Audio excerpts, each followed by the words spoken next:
Hello and welcome to this week's webinar, Account Takeover Prevention, Striking a Balance Between Trust and Risk, which is being presented by Castle.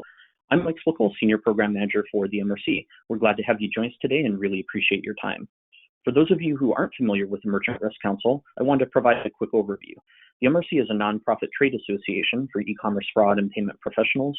We were established in 2000 by a group of merchant leaders with the goal of optimizing the e-commerce payments while strengthening their organization's risk management efforts. In years since, our organization has expanded considerably. We currently support over 500 member companies in over 30 countries. For those attending today's webinar, please make use of the questions panel and GoToWebinar to ask any questions you may have. We'll be discussing those at the end of the webinar today. I will now turn things over to today's presenters. We're very pleased to have Mania Deng, Director of Product Marketing at Castle, and Chris Kincannon, Solutions Engineer at Castle, presenting today. So Mania and Chris, welcome and thanks so much for joining us today. Please go ahead. Thank you so much, Mike, for that introduction. And thank you everyone on the line for joining this webinar on ATO prevention. So I know that Mike already introduced us, but I'm going to go ahead and just quickly give a brief introduction as well. So it's me and my colleague, Chris Kincannon, who will be actually demonstrating a live attack demo later in this presentation. So please make sure you stay tuned for that. And both of us are at Castle, where I'm in the role of product marketing and Chris is in the role of solution engineering. And both of us are deeply dedicated to how we can help customers enable account security when there is a growing landscape of ATO attacks. Now, this is especially prevalent in today's time, right? Because everything is starting to shift fully to digital channels. So in this presentation, we will be covering the following topics. I will give an overview on ATO and how it has become one of the biggest problems for online digital businesses. And I will also be talking about how bots have gotten smarter in launching these ATO attacks and how they've gotten sophisticated in a way that the market has to respond, right? We'll talk about the solutions on the market and what they're doing to address this problem, and frankly, where they fall short. My colleague Chris will then take you on a live account takeover attack, where he will then show you how an attacker can easily compromise accounts and perform malicious activity, and of course, ways you can mitigate. Then I will talk about how you can implement adaptive security measures that don't burden the end user experience, really striking that balance between trust and risk. I know that security can be seen as a blocker for customer experience, but in this presentation, I really hope that I can persuade you otherwise. So I'll end the presentation with some suggestions on how we think you can consolidate the efforts between your security and customer experience teams that would truly make a difference to your bottom line. So after that is all concluded, we'll open up to questions. I think before I get into the original presentation that I submitted, I want to address the elephant in the room, which all of you know is COVID. You know, the way we do business has drastically changed since this pandemic started. And here I have some visualizations from our data science team. All of the numbers have been normalized to protect the actual volume count, you know, for customer privacy reasons. But I think it's important that I share what we are seeing in online activity. So what you see in front of you is distinct user logins normalized with the online services that we protect from January to now in May. These user events are divided by country, and I want to point out the direct effect that the quarantine has on digital business. So first, when the virus hit, we saw a huge uptick in user login activity in China starting in late January, which is directly correlated with their lockdown in the Wuhan province. Now, more interestingly is the change in user logins in the following countries that had the strictest lockdown policies. That would be countries like India, Italy, Spain, France, Germany, Poland, all countries that did a national lockdown in March. We found that there was a direct correlation and increase to the online logins because of COVID, and subsequently a direct correlation to other online activities such as failed logins, suspicious activity in transactions, denied events, recovered workflows, and so on. We want to respect our customers' privacy, so we won't be sharing that data in this webinar, but I think as a general rule, the increase in online activity has definitely increased in all fronts, not just at login, but at other events and, quite honestly, potential attacks. So I think we should really consider here that COVID does make things more complicated. Your business is now more reliant on digital avenues for revenue because of this influx of online activity. And tracking down and investigating security incidents might be more difficult just based on sheer volume. I'm also going to go out on a limb and assume that some of you did not get additional budget for hiring more support and security operations, but that a lack of additional budget doesn't stop customers from engaging with your applications at a high capacity. So you really don't want to hurt that customer experience at this time, whether it's at registration, at login, or at a financial transaction. But at the same time, attackers do know this, and they see that it's appealing to possibly launch ATOs when you are shifting your business model to optimize for digital sales. With a sheer, increase in the volume of online activity, it's easy for attackers to mask as legitimate users. So, this is just a preface, but I do want to bring it back to the topic at hand, which is the conversation of ATOs is definitely more critical now than ever before. Now, let's go back to the original presentation. So, a little brief overview. What is ATOs? How are they evolving? ATOs, as many of you know, stand for account takeovers, often interchangeably used with credential stuffing. They're not the same thing, but they do go hand in hand. So credential stuffing attacks are the automated use of stolen usernames and passwords to gain fraudulent access to online accounts. And attackers will use credential stuffing as a means to take over an account. So in a typical ATO, stolen credentials from an organization are taken and leaked out to the dark web. Now, criminal organizations will then purchase or somehow obtain these lists of credentials, and they will then usually launch a credential stuffing attack using some kind of bot or automation tool to test the thousands of stolen credentials to see if they match any of the user accounts in the target organization. And once they succeed at breaking into an account, they essentially take it over and will use that account to perform a variety of malicious activities like identity theft, financial fraud, data exfiltration, and the list goes on.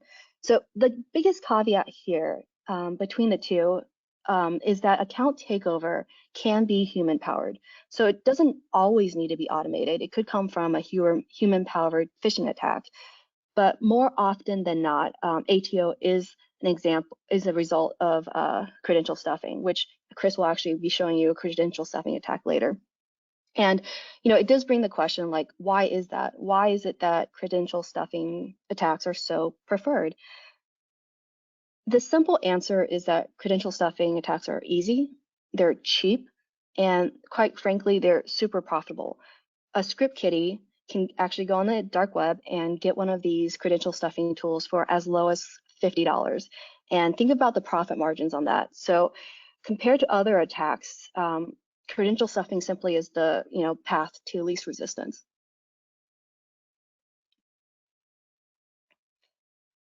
So credential stuffing does rely on bots. So let's talk just a little bit about bots and how they have also evolved.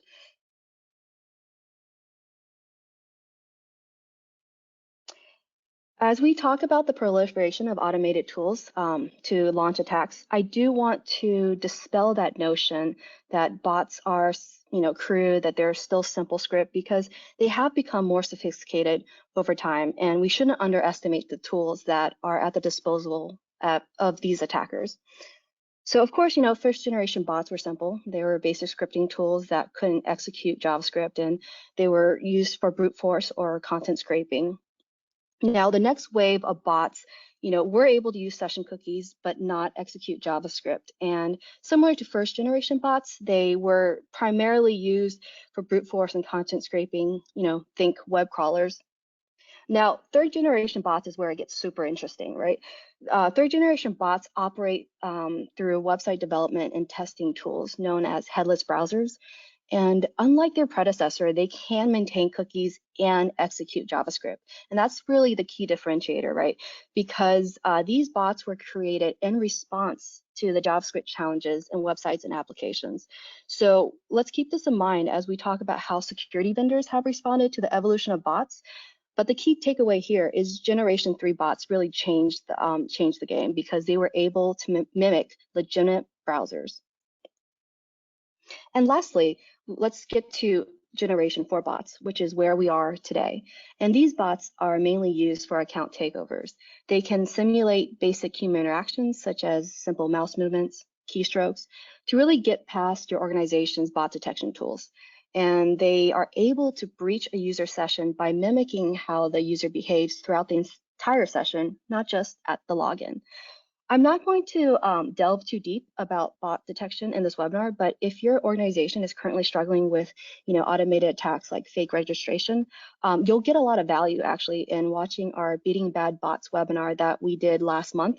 So I'll go ahead and drop a link below so that you can go and learn more about the evolution of bots in the webinar that we did last month.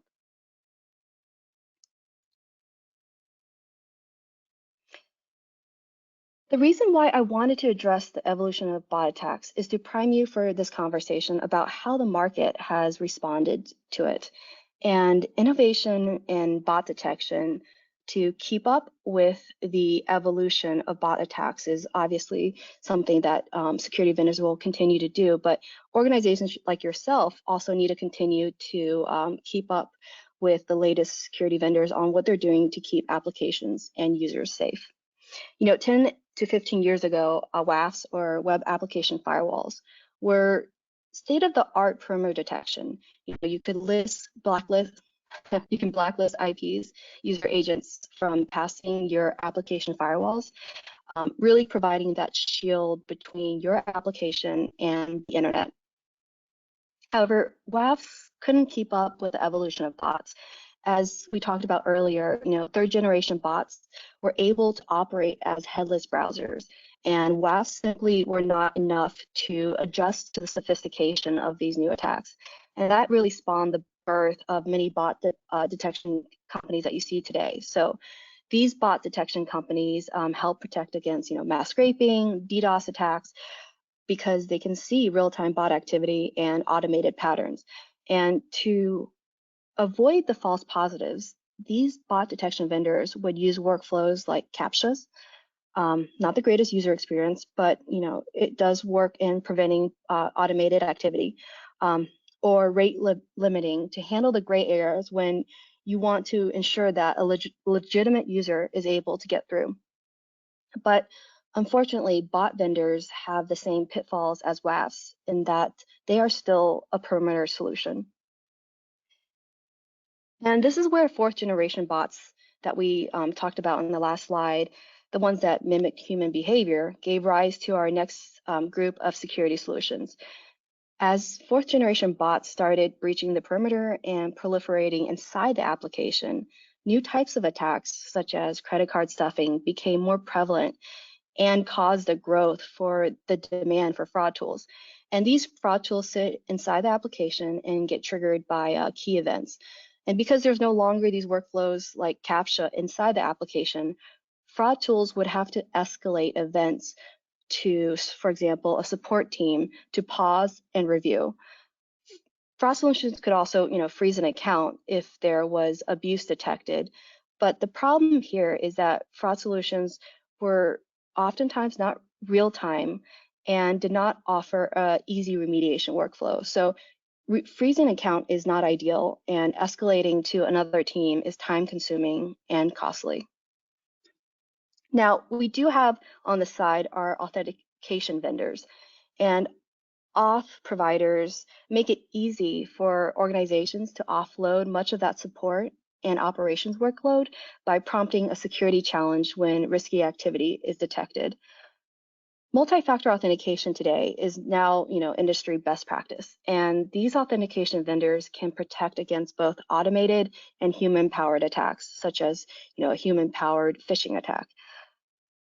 The problem here with authentication vendors is that they were designed with identity verification in mind.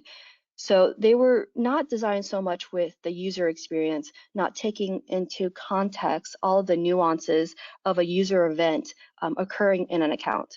So, for example, a lot of auth vendors, a typical workflow would be challenging the user for a multi-factor authentication at login, every time, which can be exhausting and cause a lot of unnecessary friction. I'm sure a lot of you, when you log into your bank account, have to go through the OTP through text message, which is not the best user experience. So how do you leverage that real-time strong security offered by authentication vendors without hurting the end user experience? I think this needs to be an adaptive process. So here, I'm going to go ahead and put another shameless plug for a webinar that we did on ATO attacks and how the security landscape has shifted to respond to it. I'm going to go ahead and drop the link below to another webinar that we did in the past. So if you want to double click on this issue, go ahead and after the session, please listen to our other webinar. Now, let's get back to the topic at hand. How do we balance between trust and risk while protecting against modern security threats like growing ATOs? Our goal here is to seek the right balance of achieving the minimal level of trust assurance that is proportionate to the level of risk of the action that is being attempted or performed. We highly suggest you don't implement a blanket authentication policy, but try to segment what your customer journey looks like so you can best map out the account action being performed to your appropriate remediation that fits your specific use cases. And obviously, this requires a little finesse. It requires a bit of trial and error. But to break it down, I put together this chart. So on the left, you can see an example list of some of the actions that can be performed by a user interacting with your application. On the right, there are some examples of security verifications that you can implement. Now, with ATOs on the rise, how do we find that delicate balance of matching the right account action with the corresponding security verification, all without, interrupting the end user experience and stopping modern attacks like ATOs? So I know some of you, especially the security folks on the line, are growing a little bit impatient with me right now. I've spent the first part basically saying what doesn't work, and some of you might think, well, boy, she's going to launch into a bunch of lofty claims about how we should be running our business. I get it. There is a lot of smoke and mirrors in security. So that's why at this moment, I want to turn over the webinar to my colleague, Chris Concannon, because I think it's important to quell any doubts that this doesn't have real world application. I want you to see an elegant solution for solving real-time ATOs that doesn't hurt the balance between trust and risk.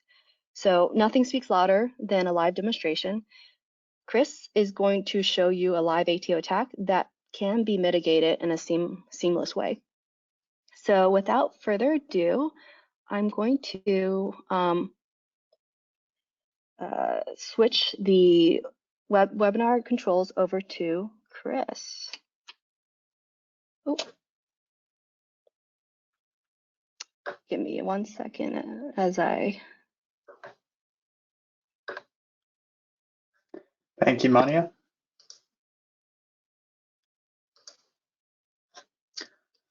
All right. So again, thanks all for joining. My name is Chris Concannon. I'm a solutions engineer at Castle. And I'm going to show a bot attack on a login form for a web application. And in order to show this, we have to have a web application to attack. So what I have here is a Node.js web application. And this application has a few users in its user base that I can log in for. One username is Chris. I can log out, use user one. And this application, whenever these login events are occurring, it's using a Castle SDK to send the login event information to Castle. And what this means is that Castle is able to look at these events, the login succeeded events for various users, and it's able to give intelligence back to the application about whether or not the events seem risky or not. So when you integrate with Castle, Castle maintains a memory of your user's behavior. And so user by user, Castle profiles which devices and what kinds of user behavior are exhibited by that user. Castle is able to tell the application when something looks suspicious or malicious. And so if we see out of our 14 total users here, we see the users are divided among various risk scores based on things like traveling around the world, logging in from different devices, different browsers, etc. So in order to show the credential stuffing attack, we're going to show an attack on this application, and we're going to demonstrate this using our Castle attack simulator here.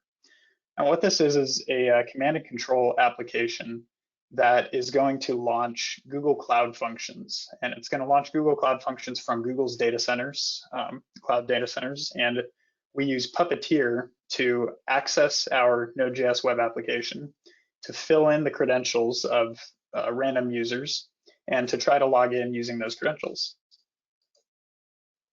And the way that we can configure this is by giving a target URL. We're going to say we're going to execute a credential stuffing attack. I've got the CSS selectors outlined here for all of the fields that we need to fill in. And we're going to launch a total of 50 browsers using 3 tabs for each browser.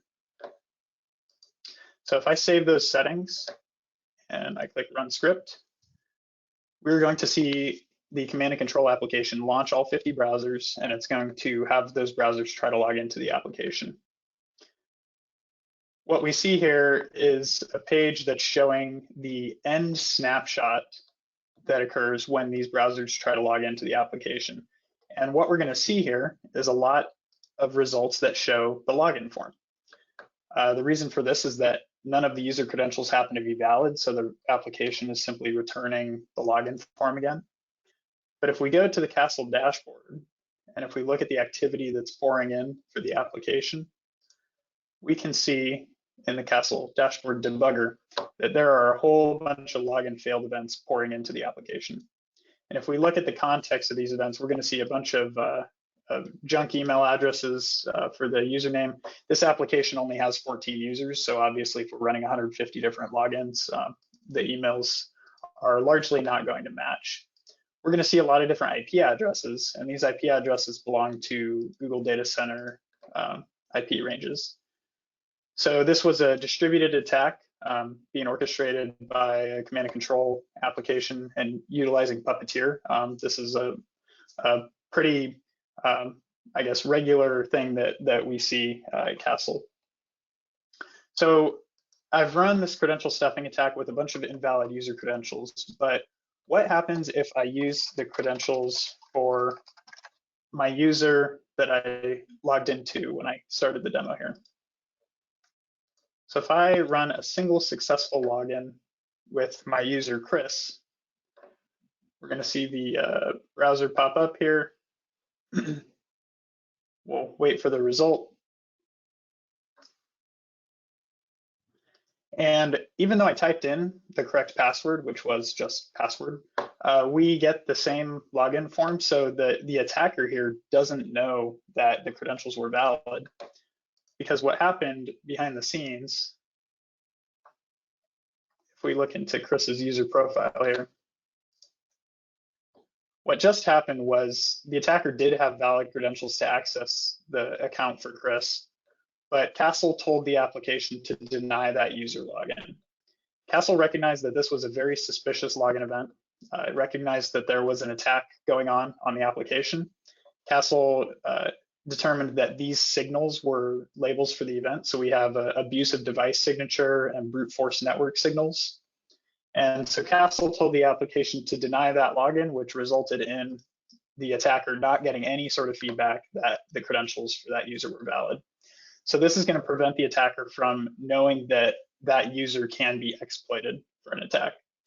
Now, obviously, we want to help not just block that attack in line, but Castle has a suite of features that allow that account recovery to occur in an automated process. We can send webhooks, we can track events such as password resets, and we give feedback in the Castle dashboard about active threats that are still capable of being exploited on the application. So I just ran the attack from the Google Cloud, which you might say, okay, well, that's an elementary tactic. Like you could just set up a WAF rule to deny data center access. Well, we actually have the capability to run the attack through a proxy service as well. So we've integrated the Illuminati proxy service into the application. And so I can enable this proxy for the attack. I'll change a different user as the target of the attack so that we can see a new user account being denied access. I can clear the browsers, run the attack script. We're going to see a little bit different behavior now. We're going to see the location of all of these events is going to be coming through tons of different cities in the US. So we're seeing Oklahoma City, Chicago, Denver, Phoenix, Lincoln, Nebraska, New York. So the Illuminati proxy is allowing the traffic to be routed through these various locations and tons of different IP addresses for this attack. And so as we're running another 150 login attempts, Castle is still gathering all the data about those failed login events. So we see a different set of IP addresses now.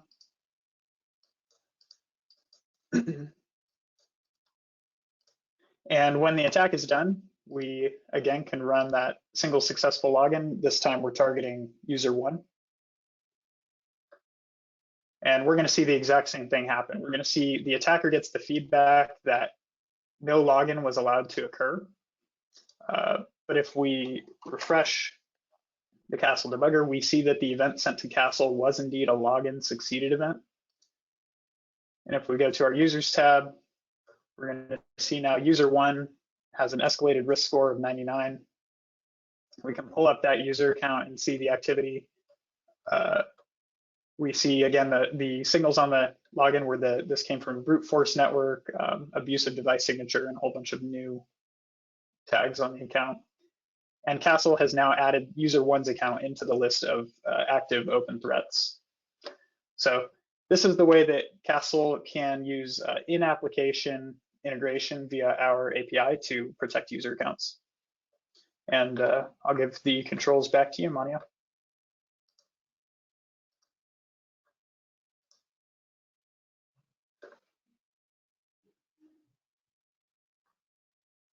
Perfect. That was fantastic. Thank you, Chris. So you just saw a great attack demo. Chris showed you an example of how you can protect against a live ATO attack in a way that doesn't really add too much friction to the end user experience. So now that you see that real life examples are possible, it does bring us back to the topic of how you can prescriptively achieve the right balance between risk and trust. And I know there's a lot of options in front of you. How do you implement the right remediation workflows, right? And disclaimer, there is no silver bullet, but here are our suggestions at Castle. So first and foremost, we encourage you to go back to your customer experience teams, like your product and engineering teams, and bring them together with your security teams in a collaborative effort to map out what that customer journey looks like. And keep in mind, you may need to determine all the risk signals that are associated with a particular account action in that customer journey. For example, risk signals could be a user's device, their past account activity, their access origins like IP addresses, and so on. You need to figure out a risk score for each of these actions in which your addressable risk signals are all factored in. And from that risk score, you then need to figure out what the minimal level of trust that needs to be established to complete that action.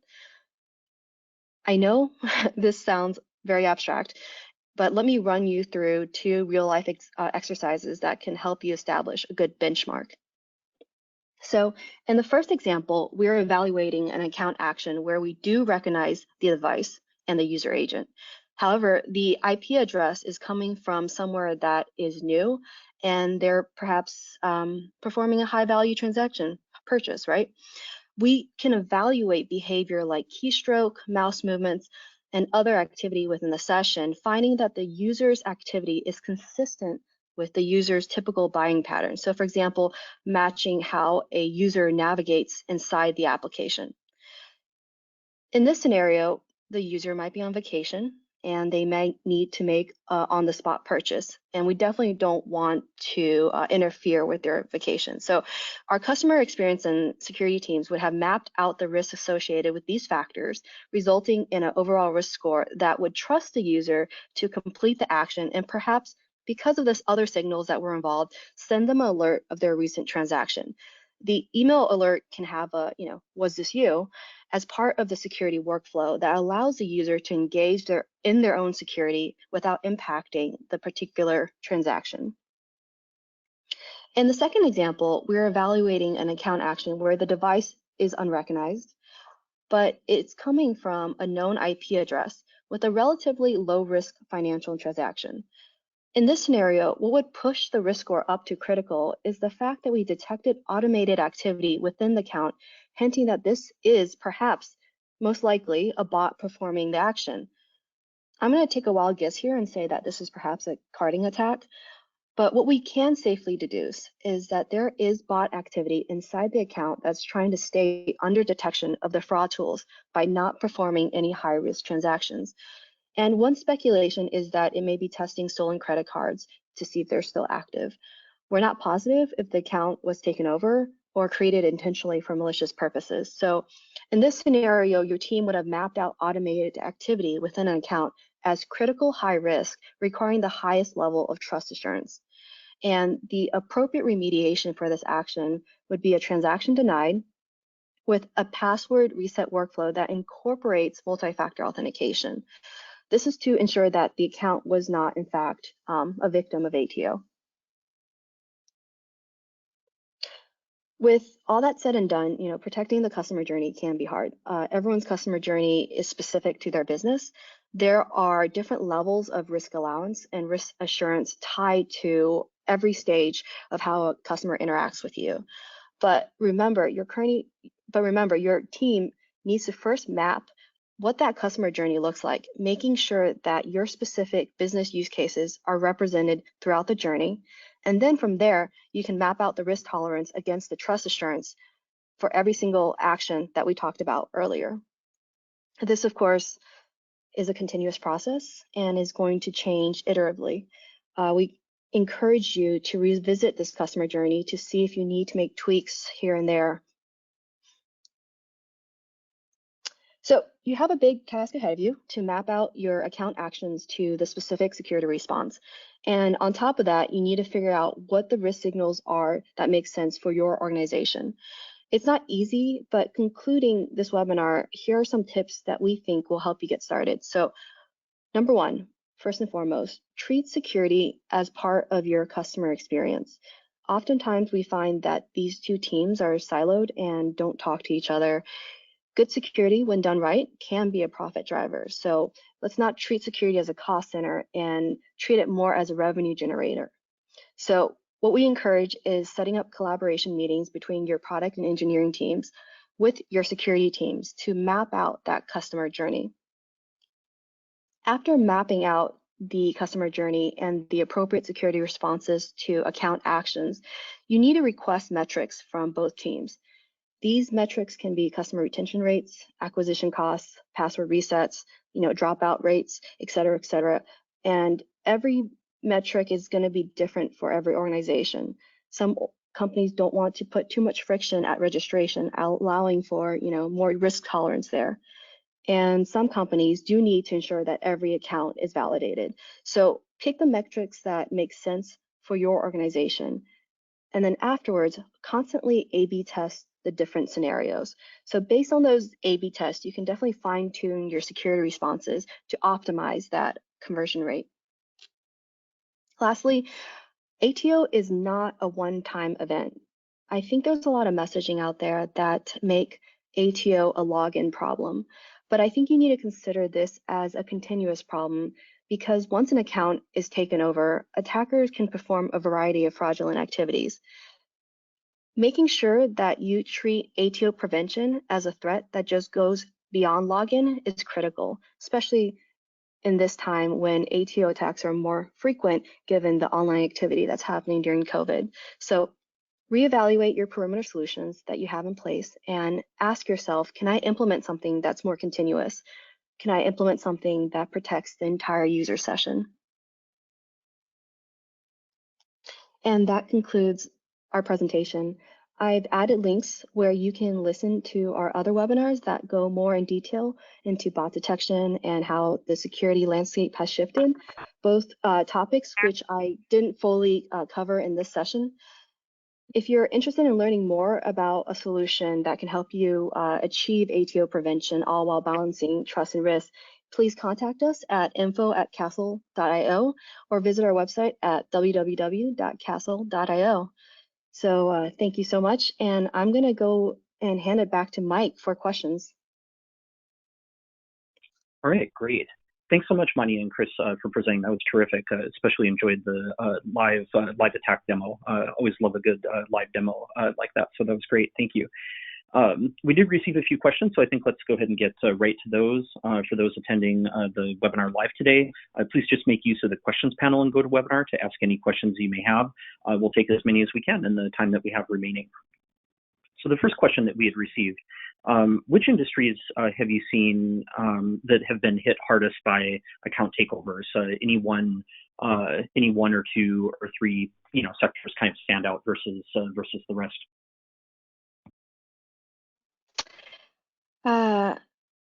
For purposes of customer privacy, we can't comment too much about this, but what we can say is that we do not see a correlation between decreased sales and attack frequency. So verticals that have seen a decreased amount of sales have still experienced increased attack frequency. So, across all verticals, we have seen increased online activity, like we talked about earlier, but that increase in online activity does mean an increase in all aspects of online activity, which include transactions and attacks. So I hope that answers the question. Okay, thanks, great. The next question that we had received, you talked a little bit about digital channels. You're referencing digital channels. Were you referring to web or to mobile? And as part of that, if you'd also be able to go ahead and comment on which particular channel is receiving more traffic and more account takeovers. Our data science team has been seeing increased traffic in both mobile and web channels and API calls. We haven't done a full depth analysis of, the traffic on web applications versus mobile applications. But I think that actually that question constitutes possibly another webinar on, the specific pain points to each channel and how they can be addressed. So unfortunately, I don't have the answer for you there. Okay, no worries. Next question. Don't authentication vendors already have some sort of risk-based solutions? If you can comment a bit about that. Yeah, I can touch on this a little bit. The authentication vendors that offer risk-based solutions might not be offering the same kind of solution that Castle offers, because Castle's solution is user specific. So we profile user behavior at the user account level. So we're not introducing policies at the application-wide level, but we're looking at individual user behavior and past user behavior, and Castle is making decisions on where to score the events based on the user's past behavior in the application. So that's how we're a bit different. Yeah, absolutely. And to add to Chris's comment, is the answer is that risk-based authentication providers, they are mostly blanket policies that aren't able to take in real-time user activity like perhaps automated attacks that are happening within the session. So all of those are risk signals that need to be factored in when you are trying to choose the appropriate security verification to the account action. Okay, sounds good. Thank you. Next question that we had received. From a merchant perspective, what are your top 2 or 3 tips that you can recommend to merchants to go ahead and help prevent account takeovers? Obviously, using Castle would be one, but setting that aside, what other tips could you offer merchants that are wanting to go ahead and prevent against ATO?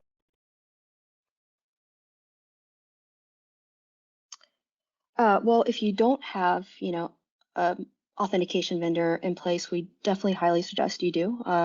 It's definitely industry best practice to implement that. And I think the other part is to try to have some kind of automated remediation for a lot of times when you do see these security incidents come into place, whether or not that's creating some kind of workflow from your fraud solutions, but really making sure that your support and operations teams are not overwhelmed during this time, I think is very critical. And having that automated remediation is probably key to addressing the increase in ATOs during this time.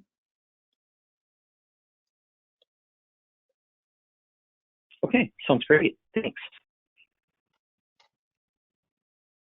Well, that wraps up the questions that we had received. Manu, Chris, any closing comments at all before we go ahead and wrap things up for today? No, just really thank everyone for jumping on this call and this session, and stay safe out there. Agreed. Thank you.